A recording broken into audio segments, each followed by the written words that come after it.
नमस्कार. केंद्र सरकारने काल जे नवीन शैक्षणिक धोरण जाहीर केलं त्याबद्दल सर्वत्र चर्चा सुरू आहे. या धोरणातील काही बाबी या नक्कीच स्वागतार्ह आहेत. त्यामध्ये 3 ते 18 वयोगटातील शिक्षणाची जबाबदारी सरकारनं घेणं ही स्वागतार्ह गोष्ट आहे. याचं कारण असं की आजपर्यंत केंद्र सरकार RTE कायद्यानुसार फक्त 6 ते 14 वयोगटातील मुलांची जबाबदारी घेत होतं. परंतु या कायद्यान्वये 3 ते 6 वयोगटातील पूर्व प्राथमिक शिक्षणाची जबाबदारी केंद्र सरकारनं स्वीकारली आहे आणि त्याचबरोबर 14 ते 18ची सुद्धा. 3 ते 6 वयोगट यासाठी महत्त्वाचा आहे. याचं कारण असं की या वयोगटामध्ये मुलांच्या मेंदूची वाढ होत असते आणि हा वाढीच्या दृष्टीनं सर्वात महत्त्वाचा कालखंड असतो. परंतु आपल्या देशामध्ये पूर्व प्राथमिक शिक्षण हे सर्वात दुर्लक्षित होतं. साधी जीप चालवायला तुम्हाला लायसन लागायचं, परंतु बालवाडी काढताना तुम्हाला कुठल्याही प्रकारच्या परवानगीची गरज नसायची. त्या ठिकाणी शिक्षकांच्या प्रशिक्षणाची कुठलीही अट किंवा सोय सरकारनं केलेली नव्हती आणि त्यामुळे पूर्व प्राथमिक शिक्षण हे आपल्या देशात अत्यंत दुर्लक्षित होतं. परंतु या निमित्ताने पूर्व प्राथमिक शिक्षण हा एक महत्त्वाचा भाग बनेल. दुसरी स्वागतार्ह तरतूद या कायद्यातील ही आहे की एकाच वेळी अनेक भाषा शिकण्याची क्षमता लहान मुलांमध्ये असते, तर त्यालाही प्रोत्साहन या कायद्यान्वये देण्यात आलेलं आहे. तिसरा भाग असा की 3रीच्या वयोगटापर्यंत वाचन, लेखन आणि गणन या क्षमता महत्त्वाच्या ठरण्यासाठी या सरकारनं महत्त्व दिलेलं आहे. याचं कारण असं की वाचन, लेखन, गणन या क्षमता वयाच्या कमी वयोगटामध्येच विकसित होऊ शकतात. 3रीच्या वयोगटापर्यंत जर वाचन, लेखन आणि गणन याकडे जर लक्ष दिलं गेलं तर पुढे मुलांचा तो पाया भक्कम बनू शकतो. असर अहवाल जे सातत्यानं इतक्या मुलांना लिहिता येत नाही, वाचता येत नाही, या अशा प्रकारचे अहवाल मांडत असतो, तर त्याच्यासाठी 3रीच्या वयोगटापर्यंत या 3 वर्षामध्ये या क्षमता पक्क्या करणं हा मला महत्त्वाचा भाग वाटतो आणि त्याच्यावर पहिली केंद्रीय परीक्षा होईल असं हा आयोग म्हणतो. त्यानंतर बोर्ड परीक्षेचं महत्त्व जरी हे सरकार कमी करत असलं तरी 3री, 5वी, 8वी आणि 10वी या 4 टप्प्यांवर बोर्डाच्या परीक्षा सरकार घेणार आहे. त्या परीक्षा अर्थातच सोप्या असतील, विद्यार्थ्याचे डेव्हलपमेंट तपासणाऱ्या असतील आणि मुलाच्या मनात भीती निर्माण करणाऱ्या नसतील असं याच्यामध्ये म्हटलेलं आहे.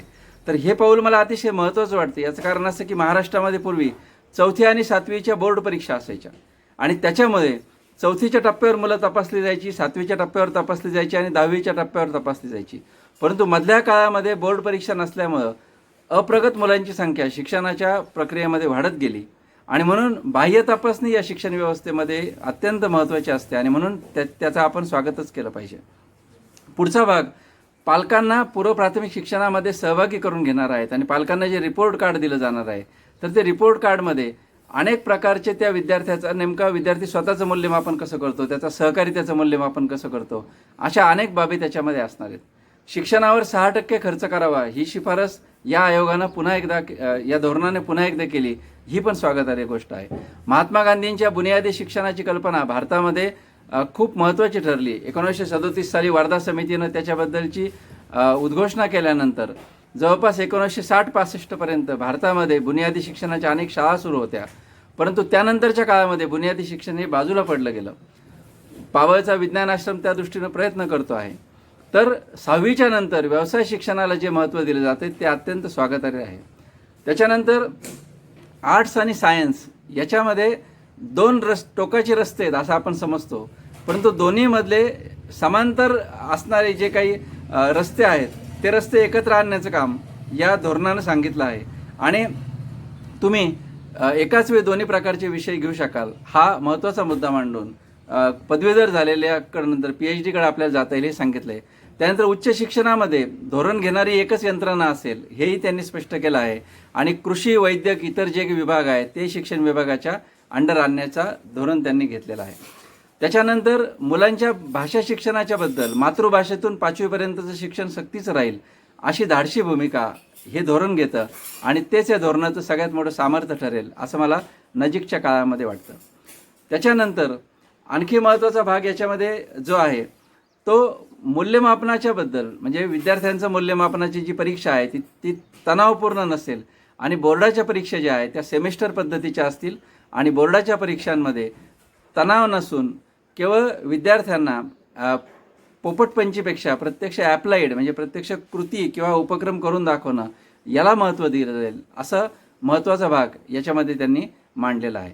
तेव्हा एकाच वेळी उच्च शिक्षणाची गोष्ट याच्यामध्ये आहे, प्राथमिक शिक्षणाची आहे, पूर्व प्राथमिक शिक्षणाची आहे आणि त्याचबरोबर या देशातले 2 कोटी शालाबाह्य मुलं पुन्हा शाळेत आणण्याचा निर्धार व्यक्त करण्यात आलेला आहे.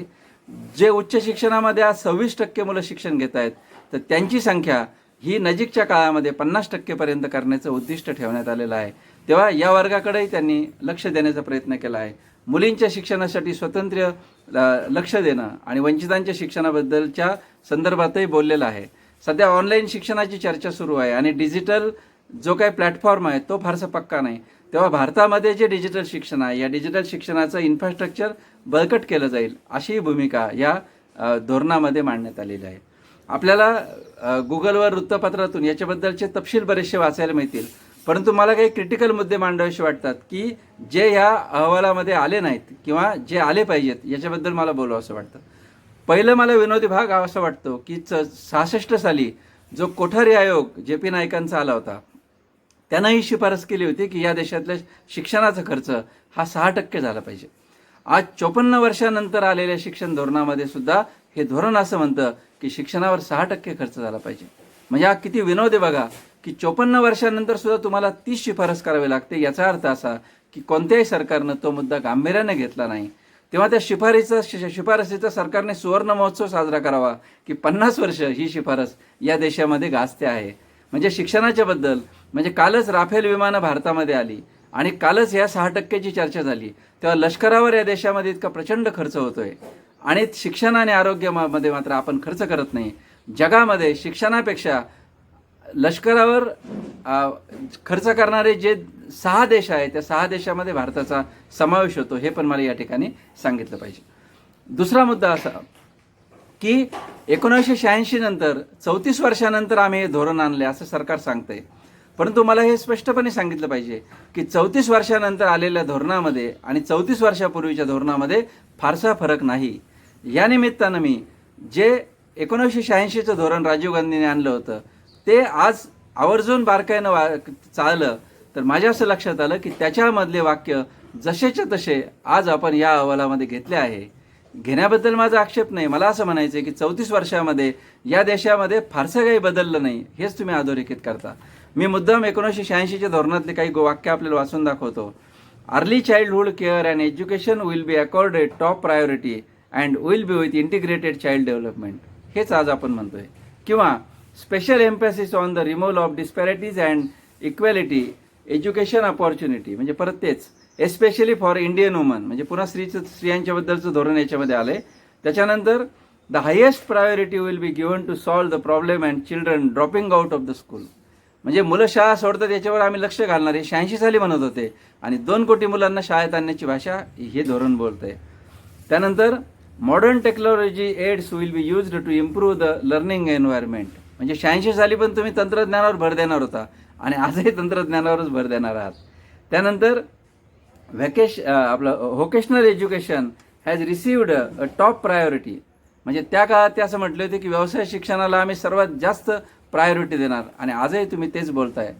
माझा मुद्दा हा आहे की ते धोरणातले मुद्दे तुम्ही हे आज घेतले याच्याबद्दल माझा आक्षेप नाही, पण 34 वर्षानंतर जर तुम्हाला हेच बोलावं लागत असेल तर याचा अर्थ असा की 1986 नंतर या देशामध्ये सगळ्या पक्षांची सरकार येऊन गेली. जनता दलाचं व्ही पी सिंगांचं सरकार आलं, त्यानंतर जनता दलाचं परत पुढचे 3 पंतप्रधान झाले, चंद्रशेखर देवेगौडा आणि इंद्रकुमार गुजराल. त्याच्यानंतर भाजपचं सरकार 3 सरकारं येऊन गेले, अटलजींची, मोदींची आणि त्याच्यानंतर कम्युनिस्ट पक्षाच्या पाठिंब्याने असलेलं काँग्रेसचं सरकार आलं आणि त्यानंतर काँग्रेसची ही 2 सरकारं येऊन गेली. तरीसुद्धा या देशातलं काहीच बदललं नाही आणि म्हणून सगळ्या सरकारांच्या मांडवा खालून या देशातलं शिक्षण गेलं तरीसुद्धा 34 वर्षानंतर तुम्हाला तेच बोलावं लागतंय. हा माझा महत्त्वाचा मुद्दा आहे. या धोरणानं महत्त्वाच्या मुद्द्यांवर चुप्पी साधलेली आहे. विशेषतः आज गरिबांच्या शाळा आणि श्रीमंतांच्या शाळा अशा 2 प्रकारच्या शाळा निर्माण झालेल्या आहेत. या शाळांमधलं अंतर साधण्यासाठी जे काही करायला पाहिजे होतं त्याची चर्चा हा अहवाल अजिबात करत नाही. या देशात एक तर सगळ्या शाळा सरकारी पाहिजेत किंवा खाजगी शाळांना तुम्ही जर परवानगी देणार असाल तर गरीब मुलांना तिकडे जाण्यासाठी तुम्ही मदत केली पाहिजे. पण आपल्या देशातली धोरणं अशी आहेत की आम्ही मध्ये उभं राहिलो, की आम्ही श्रीमंतांना शाळा काढू देतो आणि गरिबांना शाळा देतो, आणि म्हणून 5 स्टार हॉटेलमध्ये ज्याला परवडेल तो जातो आणि ज्याला परवडत नाही तो वडापाव खातो. त्याप्रमाणे आज आम्ही शिक्षणाची रचना केली आहे. आणि म्हणून एज्युकेशन व्हाउचरची कल्पना मी नेहमी जी मांडतो तर ती कल्पना अशी आहे की आमचं म्हणणं असं आहे की एज्युकेशन व्हाउचरमध्ये एका मुलावर शासन जितका खर्च करतं तितकी रक्कम तुम्ही विद्यार्थ्याच्या पालकांच्या हातामध्ये कुपन स्वरूपात दिली पाहिजे आणि विद्यार्थ्याला पाहिजे त्या शाळेमध्ये प्रवेश घेता आला पाहिजे. याच्यातून श्रीमंतांना ज्याप्रमाणे शाळा निवडण्याचा अधिकार या देशात मिळाला आहे तसाच गरिबांना सुद्धा शाळा निवडण्याचा चॉईस मिळेल.